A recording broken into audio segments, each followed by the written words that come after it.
ये ठीक वैसा ही है। आप कल्पना करो कि आप बाप हो और आपके 2 लड़के हैं। एक लड़का है वो आपकी खूब चापलूसी करता है, पिताजी आप कितने स्मार्ट दिखते हो ना आजकल, पिताजी आप कितने हैंडसम दिखते हो, पिताजी ये ड्रेस में तो आप बहुत अच्छे दिखते हो, ऐसा करके खूब तारीफ करता है आपकी, लेकिन आपकी एक बात भी सुनता नहीं है। और दूसरा लड़का है जो कोई तारीफ नहीं करता, कोई बातचीत नहीं करता, लेकिन आपकी प्रत्येक बात को सुनता है। आप जो कहते हो प्रत्येक बात करता है। तो आप बताओ ना, आपको कौन सा लड़का पसंद होगा? वो जो आपकी चापलूसी करता है वो, या वो जो आपका कार्य कर रहा है? मैं उनका कार्य करता था, मेरा और उनका संबंध कार्य का है। मैं आपको दूसरे उदाहरण से समझाता हूं। अब कल्पना करो कि महाराष्ट्र के अंदर एक अंधा उद्योगपति है, और अंधा उद्योगपति की जब मृत्यु होती है, मृत्यु के समय वो अपना मृत्यु पत्र लिखता है, मेरे मरने के बाद में जो भी व्यक्ति महाराष्ट्र में आके अंधों के लिए कार्य करेगा, मेरी सारी संपत्ति उसको मिल जाना चाहिए।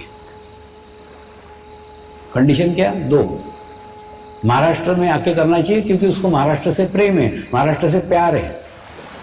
दूसरा, उसको अंधों से प्यार है, इसलिए वो बोलता है कि अंधों के लिए आकर के जो महाराष्ट्र में कार्य करेगा उसको मेरी सारी संपत्ति मिल जाना चाहिए।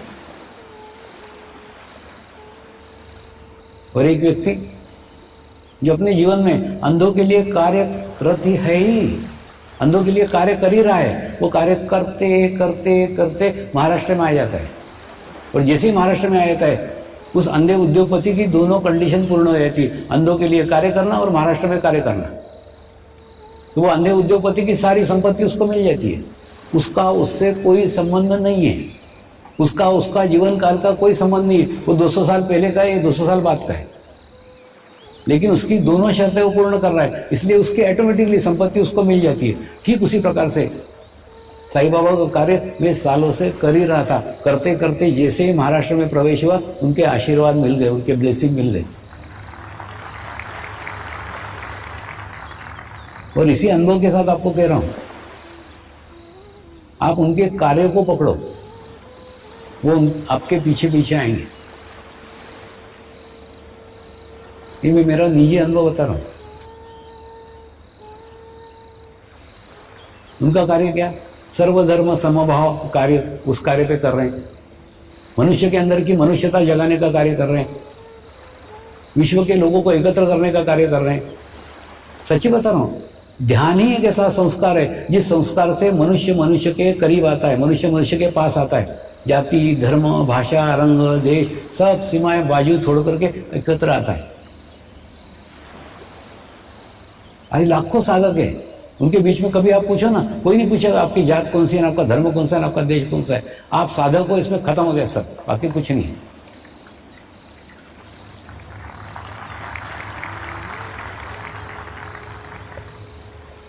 तो मेरा और साईं बाबा का केवल कार्य का संबंध है, जो उनका कार्य है वही का वही। और मुझे उनके कार्य की भी जानकारी नहीं थी, मेरे को उनकी भी जानकारी कुछ भी नहीं। मैं तो मेरा कार्य कर रहा था, लेकिन कार्य करते करते करते दूसरा एक आपको बताता हूं, कोई भी धर्म का कट्टर व्यक्ति कभी मोक्ष प्राप्ति नहीं कर सकता। क्यों नहीं कर सकता? उसका विशुद्धि चक्र ही पकड़ा हुआ है ना। वो परमात्मा के केवल एक रूप को पकड़ के बैठा है, बाकी रूप को नकार रहा है। आप ना ध्यान करो और ध्यान के उस अवस्था तक पहुंचो, विशुद्धि चक्र से ऊपर जैसे जाओगे ना, तो साईं बाबा के आशीर्वाद, साईं बाबा के ब्लेसिंग आपको खुद मिल जाएंगे। तो दूसरा, साईं बाबा की चापलूसी खूब करनी, अब उनके कार्य को पकड़ो ना, उनके कार्य को करो ना। और हो गया, कई बार उनसे प्रार्थना करके तुमने तुम्हारे जीवन की सब इच्छाएं मांग ली, सब हो, कभी तो ये खत्म होने दो। जीवन समाप्त हो जाएगा, कभी इच्छाओं की पूर्ति नहीं होगी।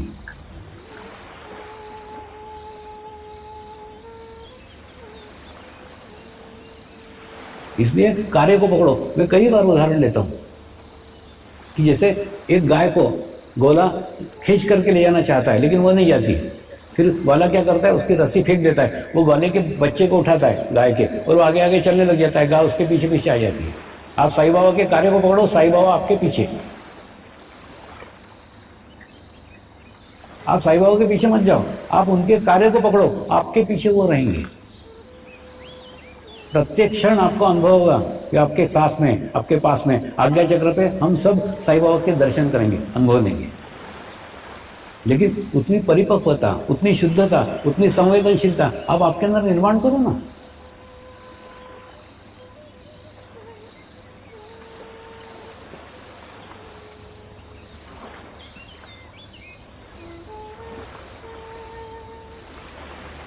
आज का चक्र नाभि चक्र में भूलेंगे।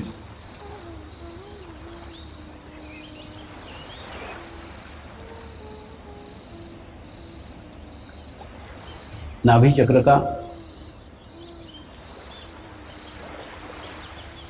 संबंध आपके सेटिस्फेक्शन से, आपकी तृप्ति से, आपके समाधान से।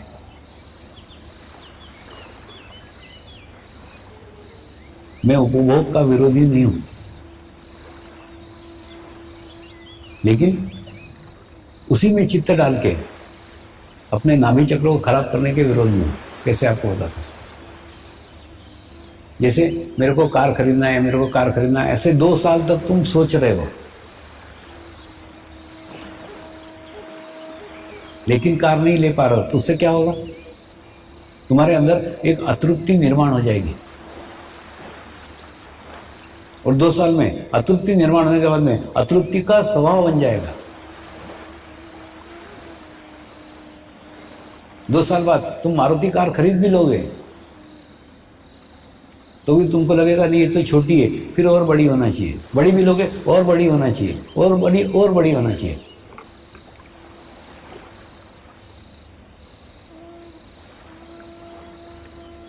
तो जो चीज खरीदना है, खरीद के बाजू हटो ना। उसके बारे में खूब सोचो मत, विचार मत करो, मेरे को मिलना चाहिए, मिलना चाहिए, मिलना चाहिए। ऐसा जितना सोचोगे तुम्हारा नाभि चक्र उतना पकड़ेगा। नाभि चक्र जितना पकड़ेगा उसके दुष्परिणाम तुम्हारे नाभि चक्र पे आएंगे।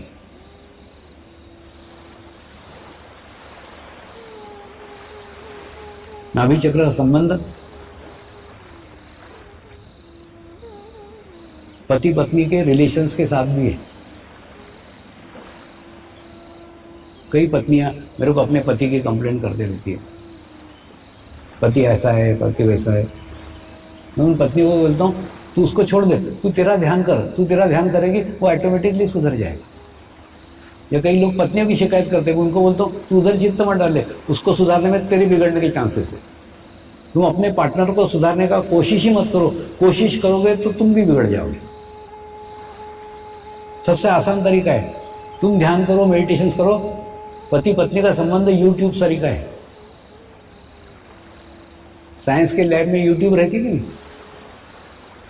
उसके अंदर अगर 100 ग्राम पानी डालो तो 50 ग्राम पानी दूसरे ट्यूब में चला जाता है। तो उसी प्रकार से पति पत्नी का संबंध यूट्यूब जैसा है। एक का स्थिति हो गया तो दूसरे का स्थिति ऑटोमेटिकली हो जाएगा। तुम उसको सुधारने की कोशिश मत करो, अपने को सुधार लो, दूसरा सुधर जाएगा। कैसे? मैं आपको 2 उदाहरणों से समझाता हूं।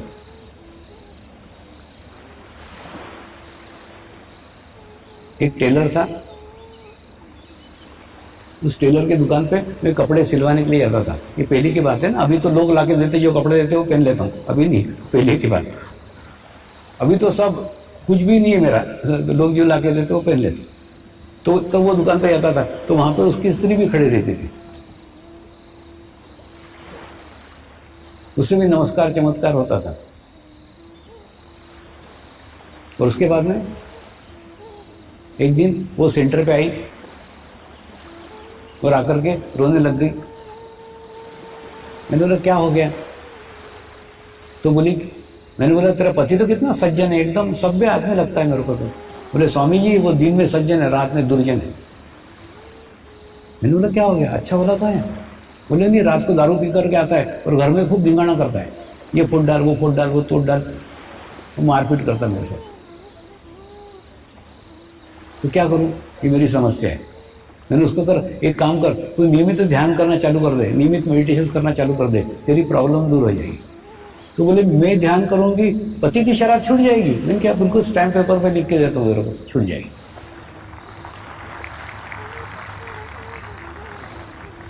तो रेगुलरली सेंटर पे आने लग गई, रेगुलरली ध्यान करने लग गई।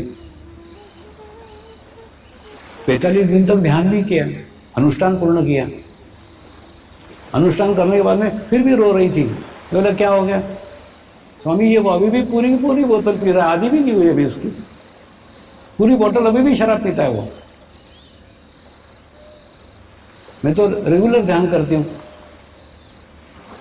मैंने उसको कहा तू ध्यान करती है लेकिन तेरा चित्त तो शराबी पति में है ना।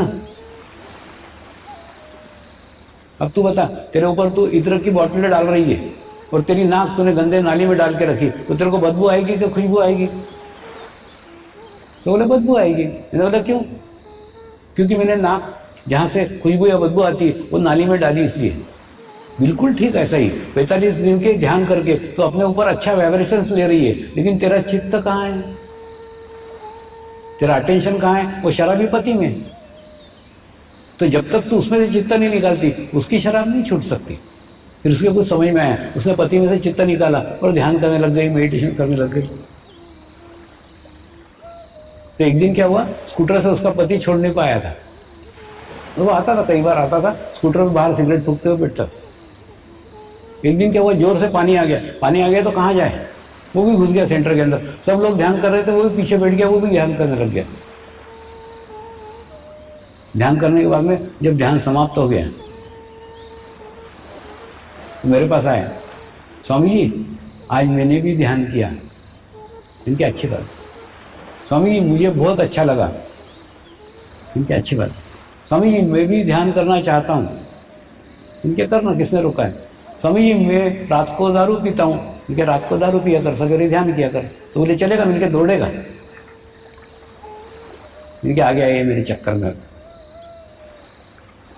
तो उसके बाद में दूसरे दिन से वो सुबह ध्यान करने आने लग गया, ध्यान करने आने लग गया। और बाद में धीरे धीरे वो शराब पीता था ना तो उल्टी हो जाती थी। एक बार हो गई, 2 बार हो गई, 3 बार हो गई। और कभी शराब पीने बैठता था तो ग्लास के अंदर स्वामी जी नजर आते थे। दुकान देखता, दुकान बंद मिलती थी। ऐसे उसके अलग अलग कारण से उसकी शराब छूट गई। वो बोला शायद मेरे को आजकल हजम नहीं होती, पीता हूं तो उल्टी हो जाती। क्या होता मालूम? जब आपका नाभि चक्र विकसित हो जाता है ना, कोई भी विजातीय तत्व जो शरीर के लिए उचित नहीं है तुम लोगे तो वो बाहर फेंक देगा, आपको उल्टी करा देगा। तो उसका नाभि चक्र जैसे विकसित हो गया, उसने वो ये कर दिया, उसकी शराब पूर्णतः छूट गई। माने पत्नी ने ध्यान किया तो पति की शराब छूट गई। पत्नी ने पति को सुधारने का कोशिश नहीं किया, खुद अपनी स्थिति अच्छी की तो उसकी स्थिति ऑटोमेटिकली बदल गई। उसको बदलने की आवश्यकता ही नहीं है। बदमाश पति होते ऐसे नहीं, बदमाश पत्नियां भी होती हैं। एक चीफ इंजीनियर मुझे मिलने को आते थे और वो आकर के अपनी शिकायत करते थे, स्वामी जी मेरे पत्नी के जासूस लगे हुए मेरे ऑफिस में।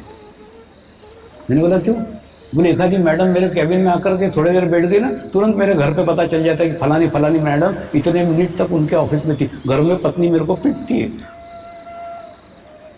और जिस दिन कोई स्त्री आकर के मेरे कैबिन में बैठ गई कि मैं डरते डरते घर पे आता हूँ कि आज पिटाई तो होने ही वाली है। तो मैं ऐसे स्त्री से तंग आ गया हूँ, इतनी शंकालु पत्नी है, मैं इसको छोड़ देना चाहता हूँ। तो मैंने भी थोड़ी सहानुभूति उसको बताई। मैंने कहा ऐसी पत्नियों को तो छोड़ ही देना चाहिए, लेकिन एक काम करना छोड़ने के पहले तो एक काम कर, अब रेगुलरली उस पत्नी में से चित्त निकाल और 45 दिन ध्यान कर, 45 दिन का अनुष्ठान कर। 45 दिन के अंदर मनुष्य के अंदर सेल का परिवर्तन हो जाता है, चेंज आ जाता है। तेरे में भी आएगा। तो उसने 45 दिन ध्यान किया, मेडिटेशन किया, फिर मेरे को मिलने के लिए आया। मैंने पूछा क्या क्या प्रोग्रेस है, क्या प्रगति है? आजकल सिर्फ गालियां देती। मैंने पहले पिटती थी, आजकल प्रोग्रेस है, सिर्फ गालियां देती, आजकल कुछ नहीं करती। लेकिन जब हमने वो स्थान छोड़ा, वो जगह छोड़ी, तो उसकी पत्नी भी मिलने को आई थी, स्वामी जी मैं भी ध्यान सीखना चाहती हूँ, मैं भी मेडिटेशन सीखना चाहती हूँ। तो इसलिए अपने पार्टनर को सुधारने का कोशिश मत करो, कोशिश में तुम्हारे बिगड़ने के पूरे पूरे आसार है। अगर अपने पार्टनर को सुधारना चाहते हो तो उसमें से चित्त निकालो और अपना स्थिति इतना अच्छा करो, इतना अच्छा करो कि ऑटोमेटिकली उसका स्थिति भी अच्छा हो जाए।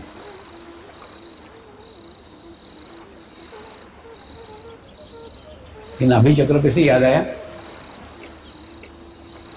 कई बार ना मैं मेरे गुरुओं से झगड़े करता हूं, खूब लड़ता हूं। एक दिन ऐसे ही खूब झगड़ा किया मैंने मेरे गुरुदेव को बोला, तुमने जो ज्ञान, तुमने जो नॉलेज मुझे दिया है उसमें एक शब्द का हेर फेर न करते हुए वैसा का वैसा मैं समाज को दे रहा हूं कि नहीं दे रहा हूं? बोले हाँ दे रहे। फिर जो प्रगति मेरी हो रही है वो मेरे साधकों की क्यों नहीं होती? या तो मैं बराबर नहीं दे रहा हूं तो वो मुझे बताओ कि मेरी गलती हो रही है, और अगर मैं बराबर दे रहा हूं, मेरी गलती नहीं है, तो फिर वो बताओ कि मेरे साधकों की प्रगति क्यों नहीं हो रही है? मेरे साधकों की वैसी प्रगति चाहिए जैसी मेरी हुई है।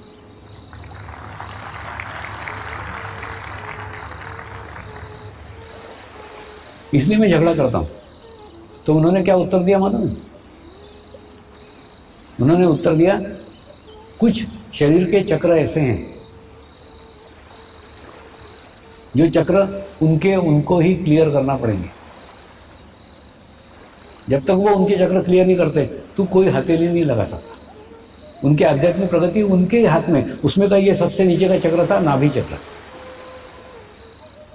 नाभि चक्र में यानी साधक ने जब तक अपनी पत्नी से संबंध अच्छे नहीं किए उसकी आध्यात्मिक प्रगति संभव ही नहीं है। पत्नी ने भी जब तक अपने पति के साथ रिलेशन अच्छे नहीं किए उसकी आध्यात्मिक प्रगति संभव ही नहीं है। नाभि चक्र एकदम स्ट्रांग है, तुम्हारे आंतरिक संबंध आपस में हैं।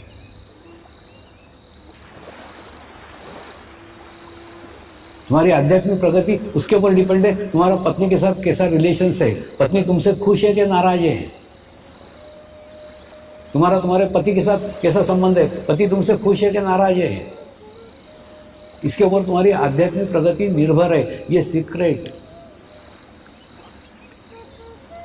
ये रहस्य गुरु ने मुझे समझाया। अब साधकों के पत्नी से रिलेशंस कैसे, वो तो तू क्या कर लेगा, वो तो उसको ठीक करना पड़ेंगे ना।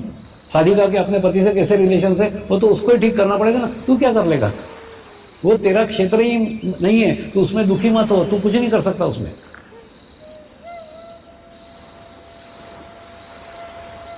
ऐसे ही दूसरा एक चक्र उन्होंने बताया, हृदय चक्र। हृदय चक्र संबंध तुम्हारे माँ और तुम्हारे बाप से। तुम्हारे माँ बाप तुमसे कितना खुश है, तुमसे कितना प्रसन्न है, उसके ऊपर तुम्हारी आध्यात्मिक प्रगति निर्भर करती है।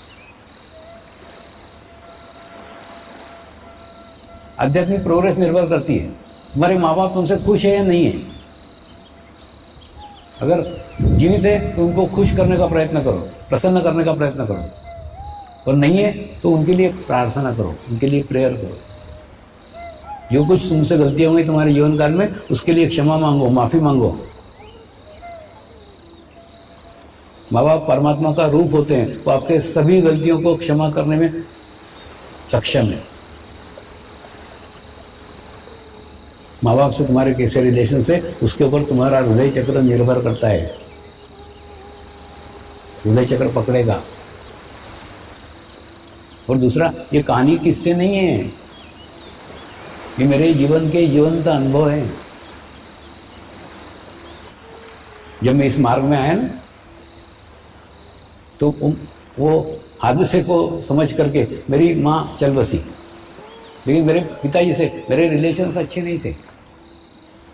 अच्छे नहीं थे मतलब ये मार्ग में आया वो उनको पसंद नहीं था। पहले उन्होंने समझाया, बाद में गालियां दी। तो उसके बाद में जब मैं कोई जंगली लोगों को सिखाता था तो बोलते थे, अंधों में काना राजा, वो जंगली लोगों को कुछ आता जाता नहीं है, तो कुछ तो भी बड़बड़ करता है, वो तेरी सुनते बैठते। उसके बाद में फिर मैं लंदन जाने लग गया, फ्रांस जाने लग गया, जर्मनी जाने लग गया। फिर धीरे धीरे ये सब देख करके उनके अंदर बदलाव आया, उनके अंदर चेंज आया। वो बोले तेरे ही अंदर कुछ तो भी है जो इतने सारे देश तेरे को बुलाते हैं, लेकिन मेरे समझ में वो नहीं आ रहा है तेरे अंदर क्या है।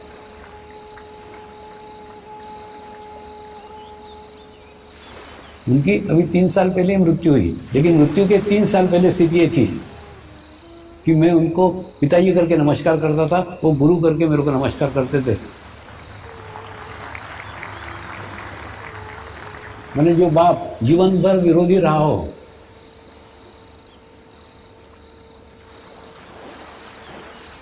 उन्होंने अंत समय में वो स्थिति प्राप्त कर ली थी, वो अवस्था प्राप्त कर ली थी। वो बोले तूने बाप के रूप में मुझे नमस्कार किया, अब मैं गुरु के रूप में तुझे नमस्कार कर। मेरे को नहीं समझ में आ रहा है तू क्या है क्या नहीं, मालूम नहीं, लेकिन कुछ तो ये जो मेरे समझ से परे है, मेरे नॉलेज से परे है, लेकिन इतना समझ में आ रहा है दुनिया ऐसे ही तुझे नहीं बुलाती, कुछ तो भी तेरे अंदर है जो अलग है, अद्वितीय है। कई बार होते ना, कई घटनाएं होती थी, जैसे आजकल के बच्चों को पतंग उड़ाना नहीं आता, तो मेरे को वो बोलते थे अरे उनको मालूम था मैं खूब पतंगबाजी करता था पहले, तो बोले अरे आजकल के औलादों को पतंग नहीं उड़ा के दिखा था जरा, तो मस्त मैदान में आकर के पतंग उड़ा के दिखा रहा था उनको, सब बच्चों को दिखा रहा। लोग भी बोले क्या बुढ़ा पतंग उड़ा रहा है। और पिताजी मेरे को बोले अब ये पतंग उड़ा रहा है, ये मेरा लड़का है, या ये 2-2 लाख लोगों को शिविर में लोगों को प्रवचन देता है, वो मेरा लड़का है। मैंने बोला पतंग उड़ा रहा है तुम्हारा लड़का है, प्रवचन दे रहा है वो और कोई है। वो माध्यम है किसी का, लड़का ये तुम्हारा है, जो पतंग उड़ा रहा है तुम्हारा लड़का। तो कहने का मतलब जब पिताजी के अंदर चेंज आया, पिताजी के अंदर बदलाव है, तब जाके आध्यात्मिक प्रोग्रेस हुई है, आध्यात्मिक प्रगति हुई है। तो आप भी आपके माँ बाप से जब तक रिलेशंस अच्छे नहीं कर लेते, जब तक माँ बाप को खुश नहीं करते, माँ बाप को प्रसन्न नहीं करते, आपकी भी आध्यात्मिक प्रगति नहीं हो सकती। और तीसरा चक्र है विशुद्धि। विशुद्धि यश का स्थान है। तुम्हारे भाइयों से, तुम्हारे बहनों से रिलेशंस कैसे, उसके ऊपर तुम्हारी आध्यात्मिक प्रगति निर्भर है।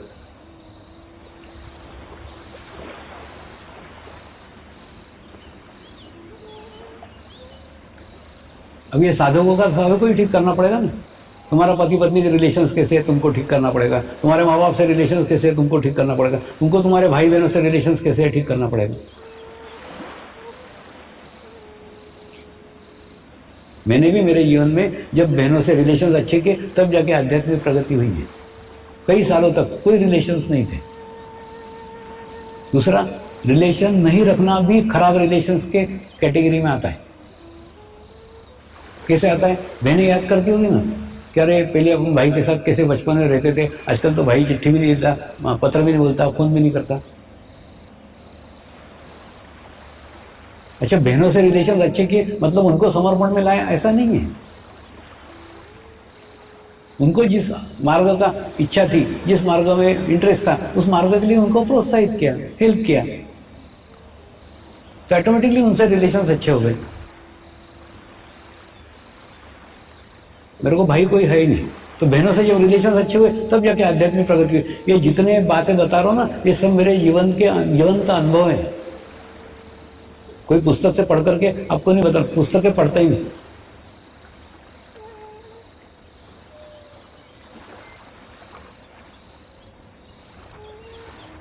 तो मेरे गुरु ने कहा, साधक ये अपने रिलेशन जब तक अच्छे नहीं कर सकते तब तक तू कुछ नहीं कर सकता। तू क्या कर सकता है उसमें?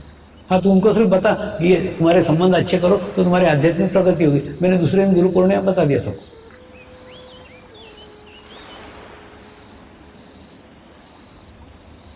लेकिन मेरी शुद्ध इच्छा है, जैसी मेरी स्थिति है वैसी सबकी स्थिति हो।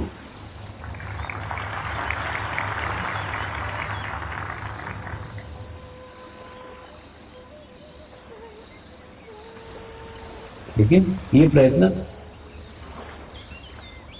ये प्रयास तुमको तुम्हारे ही करना होंगे।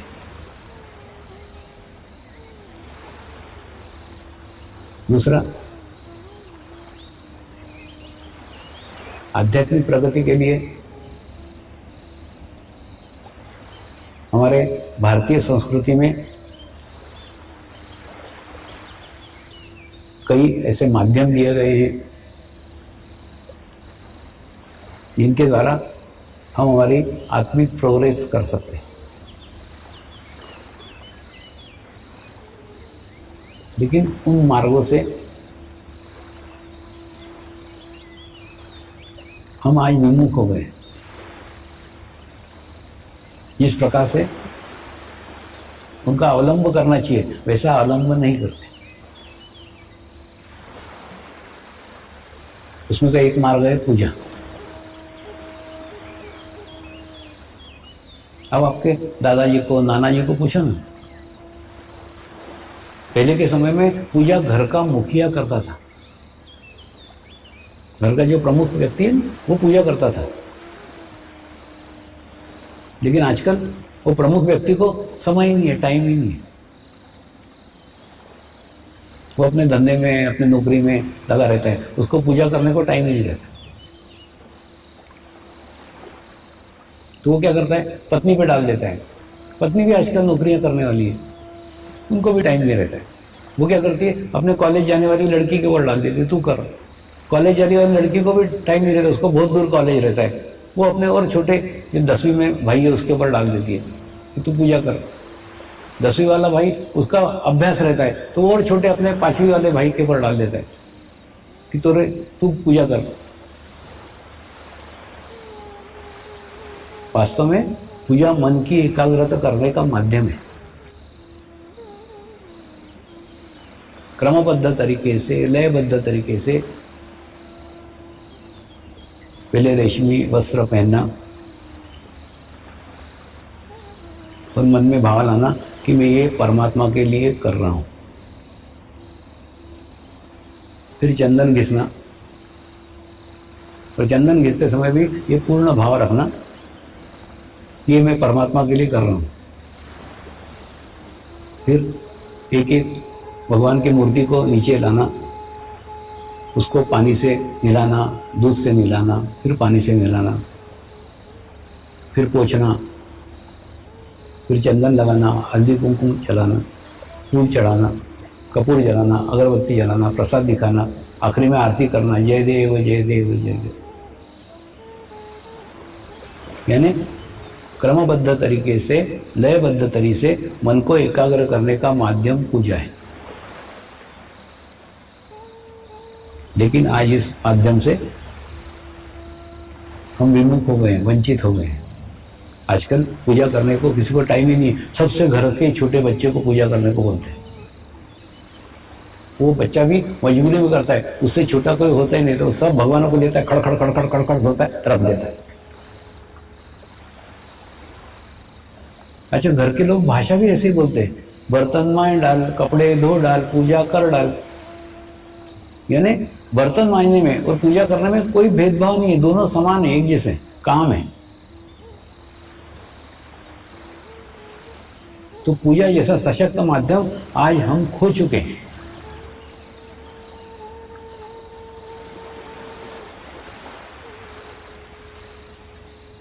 दूसरा माध्यम था मंदिर। मंदिर में जाकर के पूर्ण भाव के साथ मूर्ति से अपना संबंध स्थापित करना।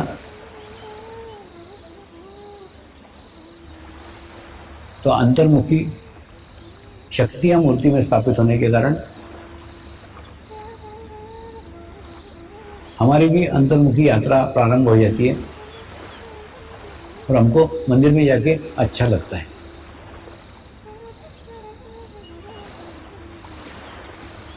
लेकिन वो माध्यम भी हम खो चुके हैं। हम मंदिर में मन की एकाग्रता के लिए, मन की शांति के लिए जाते हैं, हम मांगने जाते हैं। मेरा ये काम कर दो, मेरी ये समस्या दूर कर दो, मेरी ये प्रॉब्लम दूर कर दो। थोड़ा समझो ना, समस्या शरीर की है। जब तक जीवंत हो, जब तक समस्या रहेगी। एक खत्म होगी, दूसरी चालू कर लोगे। और तुमको समस्या है मतलब तुम में समस्या है। तो मंदिर जो एक अच्छा माध्यम था जिससे अंदर की स्थिति अच्छी हो सकती थी, वो साधन भी हमने खो चुके हैं। वहां भी मांगने को जाते हैं। तीसरा साधन था दान। भारतीय संस्कृति में दान को भी महत्व है बहुत। दान यानी कोई आए उसके लिए 1 रुपया फेंक देना दान नहीं है। अपनी समस्याओं से अपना चित्त हटा करके दूसरों की समस्या की तरफ देखना दान है। उससे 2 फायदे हैं। एक तो आपका चित्त आपकी समस्या पे से हट जाता है, दूसरा दूसरे की समस्या दूर करने के लिए आप सहायक सिद्ध होते हो। वास्तव में देखा जाए ना, दान को जितना महत्व दिया गया है, उस महत्व को न जानते हुए हम दान करते हैं, तो दान की जो रिजल्ट आना चाहिए,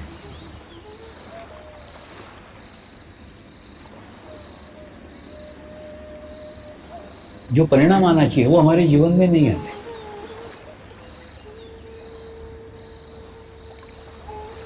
आप ही आत्म परीक्षण करो, मैं जो कह रहा हूं कितना सत्य है। हम दान इन्वेस्टमेंट करने जाते हैं और बोलते भी 1 रुपया दोगे तो 10 लाख मिलेगा। मैंने वो कोई म्यूचुअल फंड है क्या? कोई शेयर है जिसमें तुम 1 रुपया दोगे और 1 लाख मिलेगा? यानी ये इन्वेस्टमेंट करने जा रहे हैं, दान नहीं है, ये इन्वेस्टमेंट है कि मैं 1 रुपया दूंगा तो मेरे को 1 लाख मिलेगा। ये इन्वेस्टमेंट है, ये दान कहां हुआ?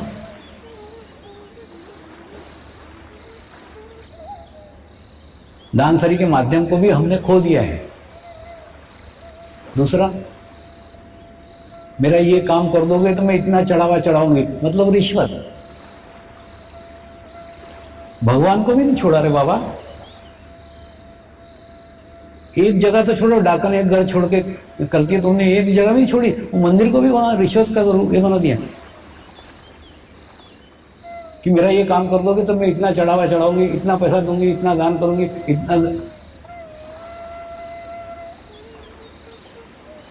तो दान इन्वेस्टमेंट नहीं है, दान रिश्वत नहीं है। और दूसरा, इस जन्म में देंगे तो अगले जन्म में मिलेगा। अरे काय को अगले जन्म की आशा रख रहा है रे? अब तुम इच्छा ही कर रहे हो अगले जन्म मिलेगा, जा साले अगले जन्म में जा।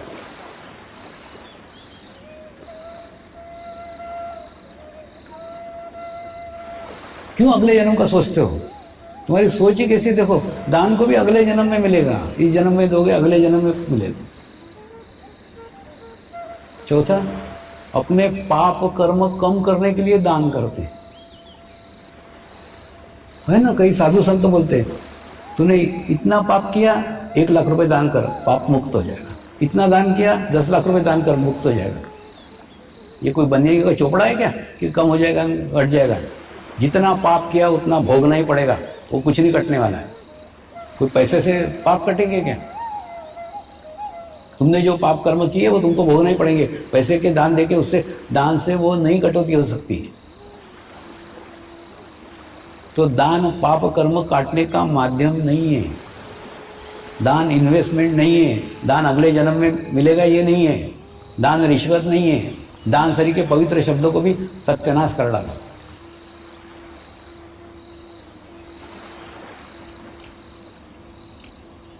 दान केवल और केवल आत्मा को प्रसन्न करने के लिए दिया जाता है।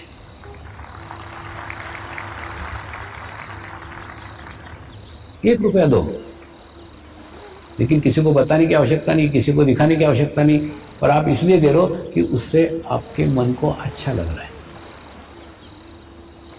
वहां पे दान करके मेरे मन को प्रसन्नता लग रही है, मुझे अच्छा लग रहा है, मेरी आत्मा स्ट्रांग हो रही है, मेरी आत्मा सशक्त हो रही है, इसलिए मैं ध्यान कर रहा हूँ। मेरे को कुछ नहीं चाहिए, मेरा कोई इन्वेस्टमेंट नहीं है, मेरे को अगला जन्म लेना ही नहीं है, अगले जन्म में मुझे चाहिए ही नहीं, मैं रिश्वत दे नहीं रहा हूँ, मेरे पाप कर्म काट नहीं रहा हूँ, कोई अपेक्षा ही नहीं है, कोई अपेक्षा रहित दान आत्मा के साथ करो। आत्मा को पवित्र करने के लिए, आत्मा को शुद्ध करने के लिए, आत्मा को सशक्त करने के लिए दान करो।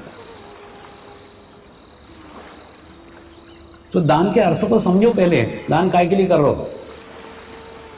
तो दान भी एक माध्यम था, वो भी हमने खो चुके। अब बताओ, पूजा खो दी, मंदिर खो दिया, दान खो दिया, रहा क्या? अब एक ही मार्ग बचा है, वो है ध्यान। अब इसको खराब मत करना। और कोई मार्ग बचा नहीं रे बाबा, कोई मार्ग बचा नहीं, एक ही मार्ग बचा है, ध्यान। ध्यान अपेक्षा के साथ मत करो। सारे माध्यम तुमने गंदे कर डाले, सब माध्यम दूषित कर डाले, सब माध्यम अशुद्ध कर डाले, अपवित्र कर डाले। इसको अपवित्र मत करो। ध्यान कोई अपेक्षा के साथ मत करो। ध्यान करने से मेरा ये हो जाए, कुछ नहीं होगा तुम्हारा। तुम्हारे आत्मा को सशक्त होगा, आत्मा स्ट्रांग होगा, आत्मा मजबूत होगा, बस इसके लिए ध्यान कर रहे हैं। आत्मा की प्रसन्नता के लिए ध्यान करो, बाकी कुछ नहीं चाहिए। मैं इस मार्ग में कोई अपेक्षा से नहीं आया, लेकिन आज उस स्थिति में हूं कि मेरे को पाने के लिए जीवन में कुछ नहीं रह गया। ये स्थिति तुमको मिलनी चाहिए।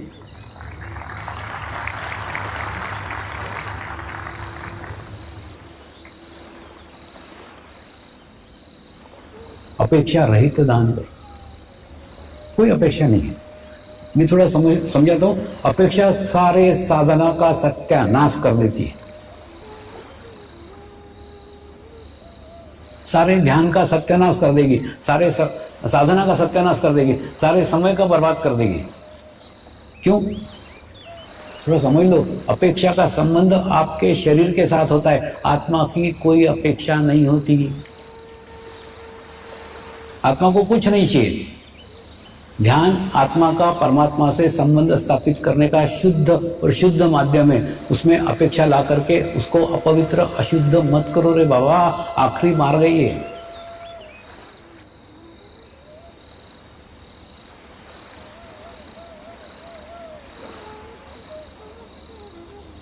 ध्यान केवल इसलिए करो क्योंकि उससे आपकी आत्मा प्रसन्न, आपको अच्छा लगता है।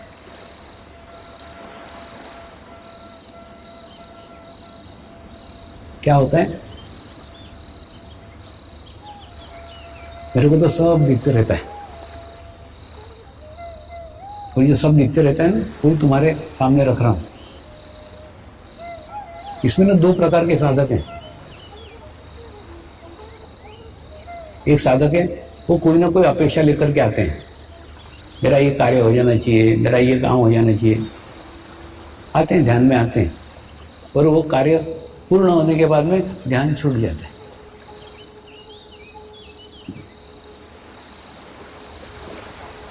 ये भावपूर्ण साधक है, पूर्ण फेथ से आएंगे, पूर्ण भाव से आएंगे। छप्पर लगे फटने तो प्रसाद लगे बटने। जब इन पे संकट आता ना, फिर ध्यान करेंगे खूब, और जैसे संकट चला गया फिर राह देखते, दूसरा संकट आएगा फिर ध्यान करेंगे। अरे रेगुलर ध्यान करेगा तो संकट कभी आएगा ही नहीं।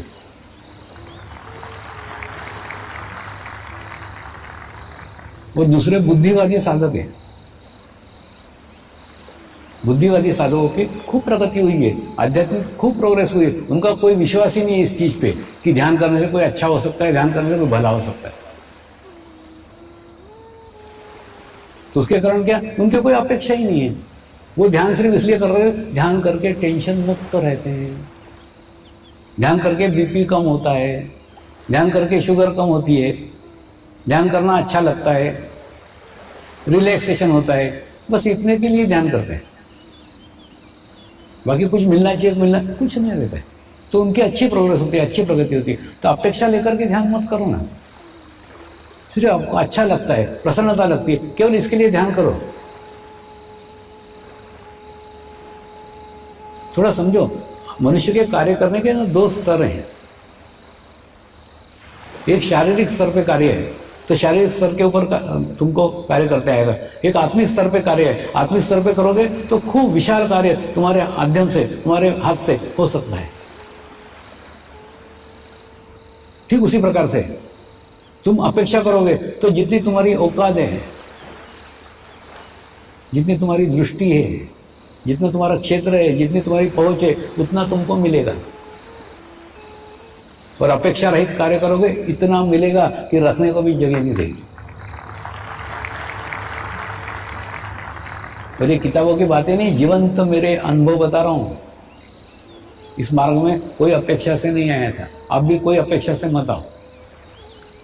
एकदम करके तो देखो, अपेक्षा रहित जीवन एक 45 दिन करके देखो, 45 दिन में दुनिया बदल जाएगी।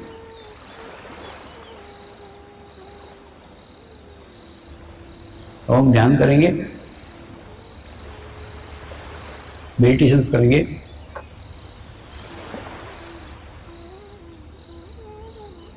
आज आत्म साक्षात्कार का अनुभव लेंगे।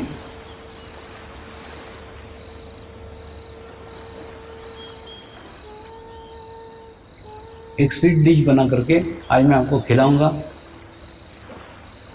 तो उससे आपको एक कॉन्फिडेंस आ जाएगा।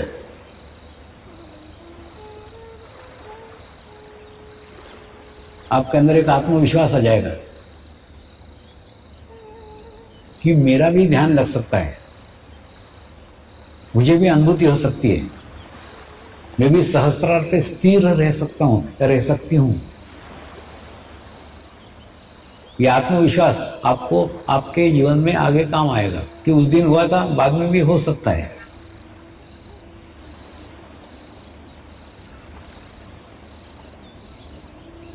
आज हम परमात्मा से आत्म साक्षात्कार मांगेंगे। आज हम परमात्मा से अनुभूति मांगेंगे।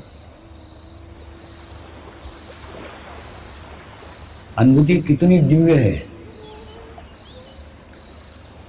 अनुभूति का संस्कार कितना बड़ा है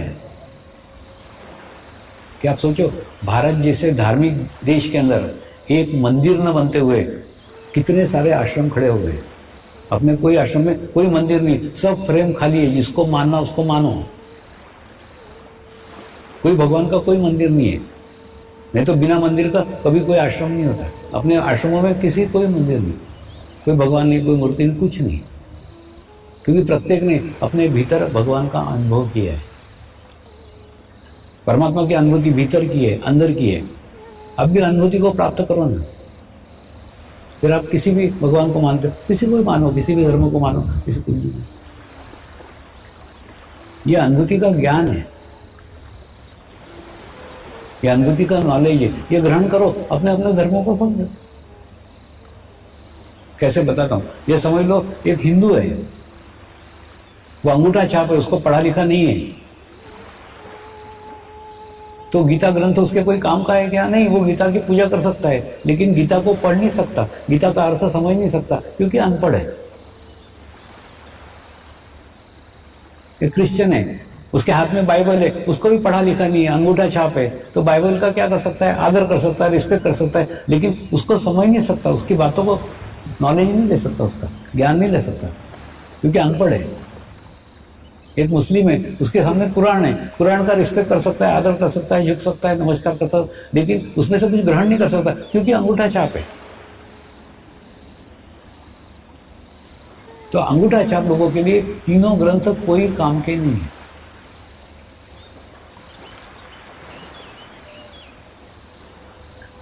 वे केवल उसका आदर कर सकते हैं, बाकी उसमें से कुछ ग्रहण नहीं कर सकते। ठीक उसी प्रकार से यह अनुभूति का ज्ञान है, यह अनुभूति का नॉलेज है। इसको ग्रहण करो और अपने अपने धर्मों को समझो।